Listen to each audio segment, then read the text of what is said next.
Tapi Rasulullah terus mendakwah dan Rasulullah dilempari, disakiti dengan batu. Tapi yang dilempari adalah kakinya. Dan Zaid pun berusaha untuk melindungi Rasulullah. Sampai begitu banyak luka dan darah. Akhirnya Rasulullah keluar dari kota itu dan Rasulullah duduk beristirahat.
Baik. Assalamualaikum warahmatullahi wabarakatuh. Alhamdulillah, wassalatu wassalamu ala rasulillah wa ala alihi wa sahbihi wa man tabi'ahum bi ihsan ila yaumil qiyamah. Amma ba'd. Qala Allah ta'ala fil kitabil karim, a'udzu billahi minasy syaithanir rajim. Bismillahirrahmanirrahim. Ya ayyuhalladzina amanu taqullaha haqqa tuqatih wala tamutunna illa wa antum muslimun. Alhamdulillah, segala puji dan syukur kita panjatkan pada Rabb semesta alam yang atas nikmat dan karunia-Nya, Masya Allah, begitu banyak.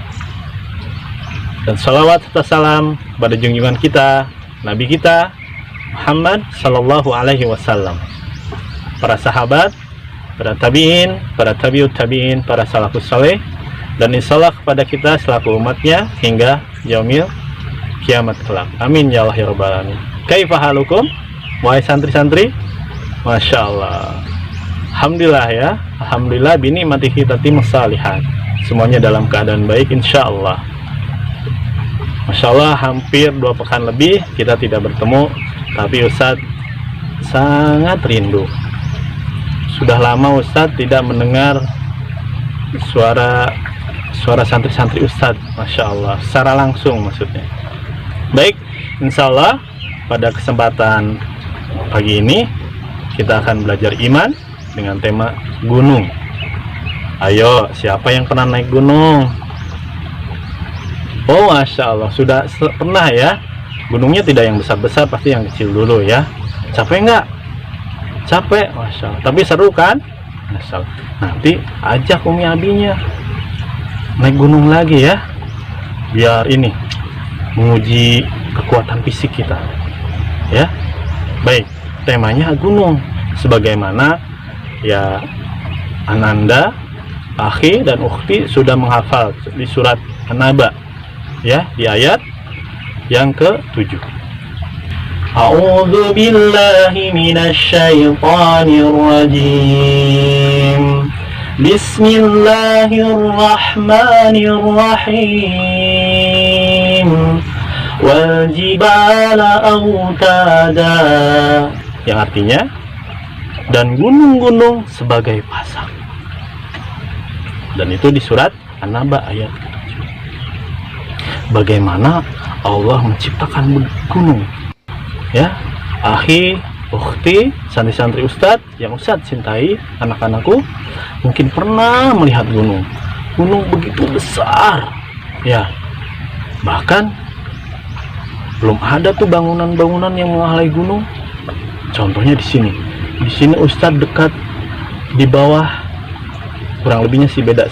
Maksudnya di bawah Gunung Ciremai.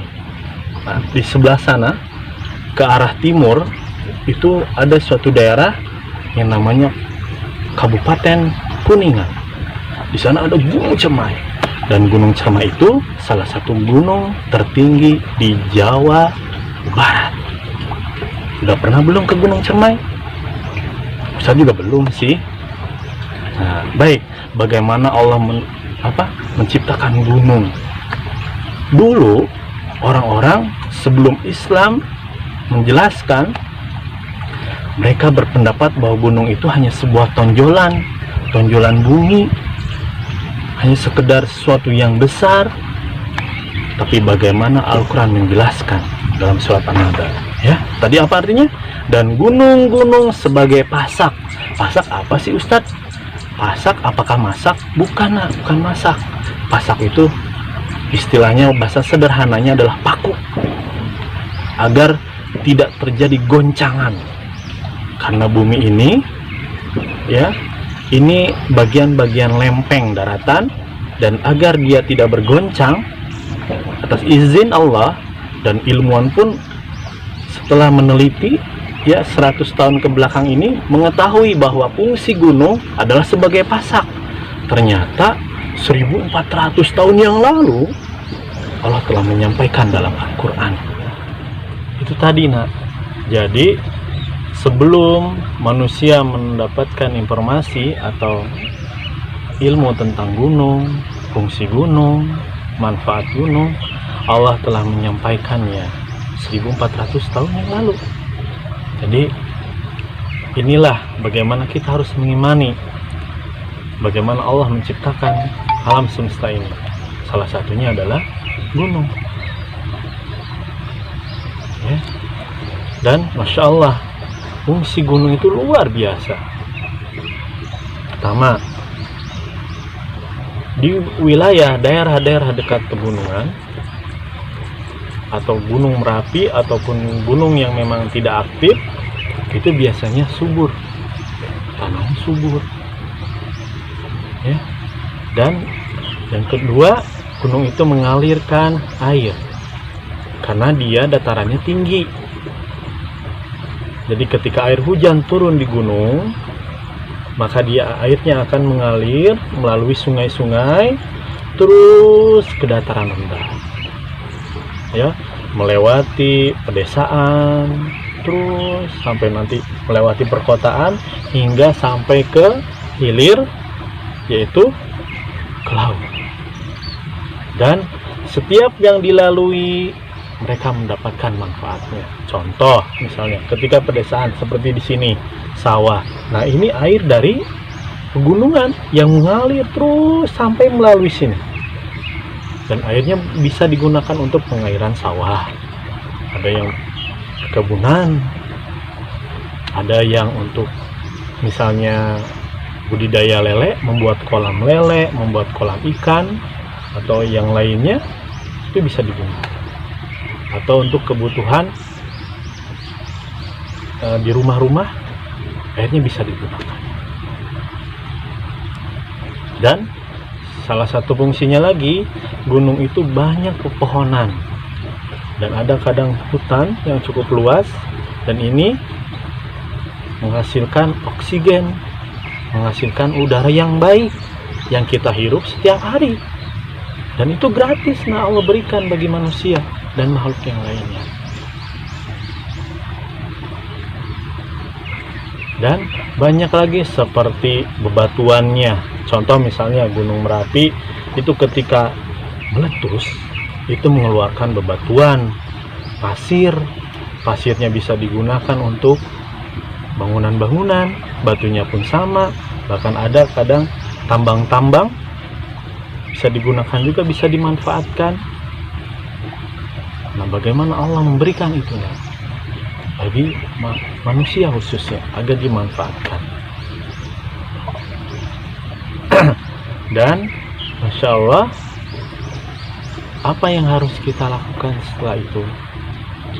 Setelah bagaimana Allah memberikan begitu banyak manfaat, ada lagi ya, contohnya apa? Kalau misalnya kita bisa naik gunung, bisa melihat keindahan, ada yang dibuat tempat wisata ya, Masya Allah. Contoh misalnya Ustadz pernah ke Gunung Tangkuban Perahu. Ustadz naik terus ke atas Gunung Tangkuban, pemandangannya begitu indah ya. Ustadz bisa melihat kota Bandung yang memang terdekat, kota Lembang, itu indah. Nah, ini adalah sebuah keindahan yang Allah berikan bagi manusia.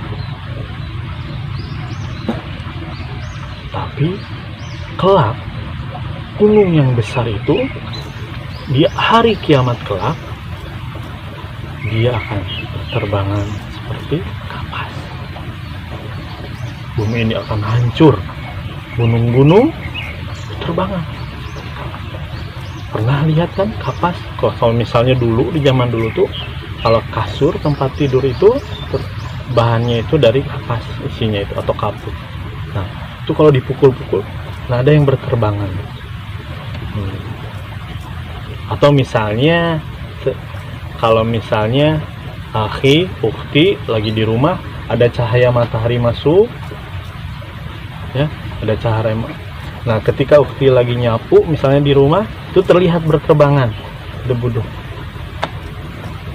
Bayangkan ya, gunung yang segitu besarnya terbangan nanti di hari kiamat bagaikan kapas.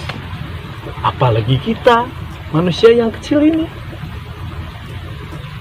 Jadi takutlah kepada Allah ya, takutlah kepada Allah, karena hari kiamat itu akan datang pada masanya.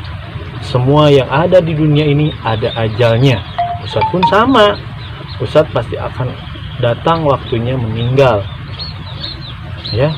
Dan setelah meninggal itu kita akan dihisab amalnya, seberapa banyak amal baiknya, berapa banyak amal buruknya. Jika lebih banyak dari salah satunya, itu ada resikonya. Kalau amal baiknya lebih banyak, maka insya Allah kita akan masuk surga. Tapi kalau sebaliknya, nah ini yang kita khawatirkan.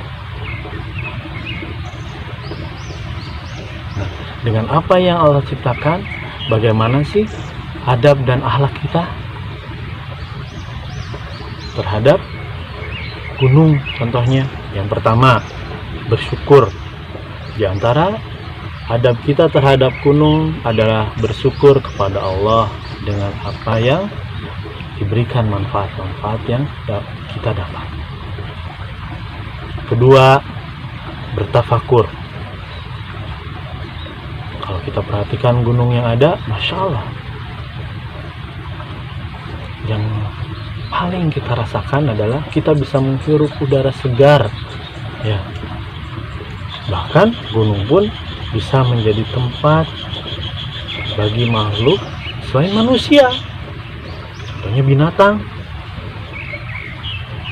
hewan buas kah, hewan melata, terus burung-burung, dan masih banyak lagi. Mereka hidup di pegunungan kah, atau di sekeliling hutan-hutan. Dan ini patut kita syukuri, dan kita harus bertafakur akan hal itu. Terus adabnya apa lagi ya? Pertama, tidak boleh menebang pohon sembarangan ketika di gunung. Nanti kalau menebang pohon sembarangan, gunungnya gundul, bisa beresiko longsor, bisa banjir ketika hujan turun di gunung, dan bisa merusak tempat tinggal hewan-hewan yang ada di sana. Dan adab selanjutnya adalah menjaga kelestarian gunung. Kenapa? Karena kita harus jaga.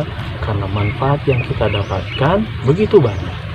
Hanya kita sebagai hamba Allah menjaga apa yang Allah amanahkan. Nah, Ustadz ada satu lagi nih. Ustadz akan sedikit mengisahkan tentang bagaimana pada masa Rasulullah yang berkaitan dengan gunung. Jadi pada masa Rasulullah berdakwah di Mekah 1 tahun, 2 tahun, 3 tahun, terus hampir di tahun ke-8 atau 10. Banyak yang berpendapat ada yang 8 tahun atau 10 tahun. Dakwah di Mekah terasa sulit. Yang mengikuti agama Islam, din Islam ini tidak banyak. Karena ada ulama berpendapat hanya sampai 150-an lebih. Dan mereka diintimidasi, sulit untuk menjalankan agama Islam. Sampai akhirnya Rasulullah beristihad. Beliau berjalan ke sebuah kota. Pasti sudah tahu nih, kota apa yo? Siapa yang tahu nak? Masya Allah ada yang tahu nih. Kota Taif. Dari Mekah ke Taif itu kurang lebih jaraknya 60 km. Wah, jauh ya, 60 km. Nah, itu bisa ditempuh kurang lebih 3 hari 3 malam. Jadi Rasulullah berjalan.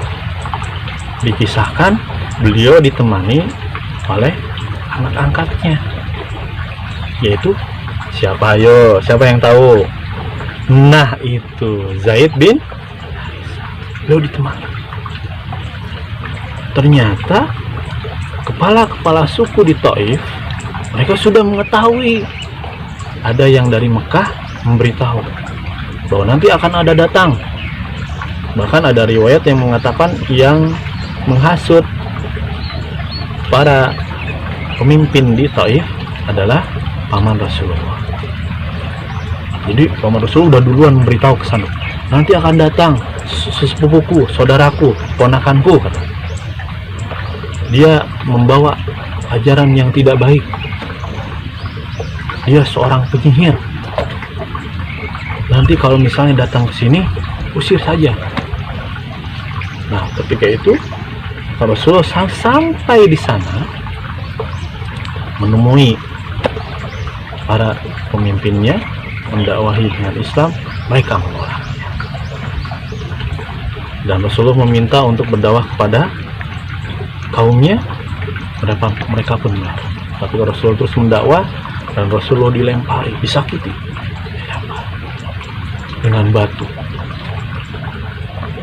Tapi yang dilempari adalah kakinya. Dan Zaid pun berusaha untuk melindungi Rasulullah. Sampai begitu banyak luka dan darah. Akhirnya Rasulullah keluar dari kota itu dan Rasulullah duduk beristirahat. Rasulullah sangat sedih. Dan Rasulullah berdoa sama Allah. Ya Allah, kemana lagi harus aku berjalan ya Allah? Dari kota sana saya tidak diterima. Dan sampainya saya ke kota ini, begitu pun sama. Dan tidak tahu kapan seperti apa. Rasulullah berdoa sama Allah dan Allah pun menghiburnya. Dengan salah satu ada yang masuk Islam. Singkat cerita, setelah Rasulullah berdoa, datang Jibril. Jibril datang bersama malaikat penunggu atau penjaga gunung. Ya Rasulullah, wahai Muhammad, jika engkau mau, saya akan timpakan 2 gunung.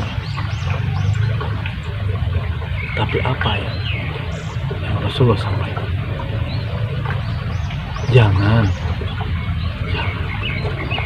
Saya berharap dari keturunan-keturunan mereka menyembah. Lihat, nah, Rasulullah disakiti, dilempari, ya, dihina, dianggap seorang penyihir. Tapi Rasulullah tetap bersabar dan hanya memohon pertolongan kepada Allah. Ya, seorang malaikat tidak gunung menawarkan kepada Rasulullah, jika engkau mau, saya akan angkat dan saya akan timpakan. Tapi Rasulullah tidak menginginkan hal itu. Yang Rasulullah inginkan adalah kebaikan dari semua manusia, dan semoga mereka mendapat hidayah.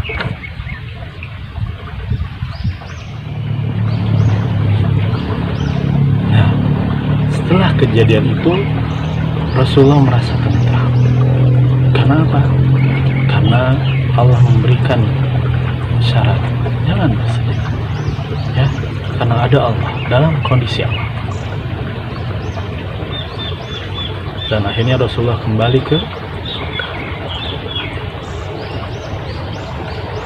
Nah, kita hari ini apa temanya? Iman kepada Allah, yaitu yang menciptakan gunung. Dan begitu banyak manfaatnya yang kita bisa ambil. Dan bagaimana dengan adanya gunung atas izin Allah, bumi ini terhindar dari banyak goncangan, menjadi pengkokoh, menjadi pasar. Dan begitu besar gunung itu, dan Allah lebih besar. Allah maha besar dari apa yang diciptakannya. Nah, itu mungkin cukup untuk hari ini. Materi iman hari ini adalah tentang gunung. Barakallahu fiikum, santri-santri Ustadz semuanya. Ya, Ustadz mencintai antum semuanya karena Allah, dan Ustadz sangat rindu. Nah, udah hampir 2 pekan ini Ustadz tidak bertemu, dan Ustadz mendoakan semoga kita baik-baik saja dan semoga kondisi negeri ini semakin baik ke depannya. Hadanallahu wa yakum ajmain. Subhanaka Allahumma wa bihamdika asyhadu an la ilaha illa anta astaghfiruka wa atubu ilaik. Wassalamualaikum warahmatullahi wabarakatuh.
عفوك إني للنور مدت يداي نزعت أسرار قلبي وجئت ألقي أساي رباه عفوك إني للنور مدت يداي نزعت أسرار قلبي وجئت ألقي أساي.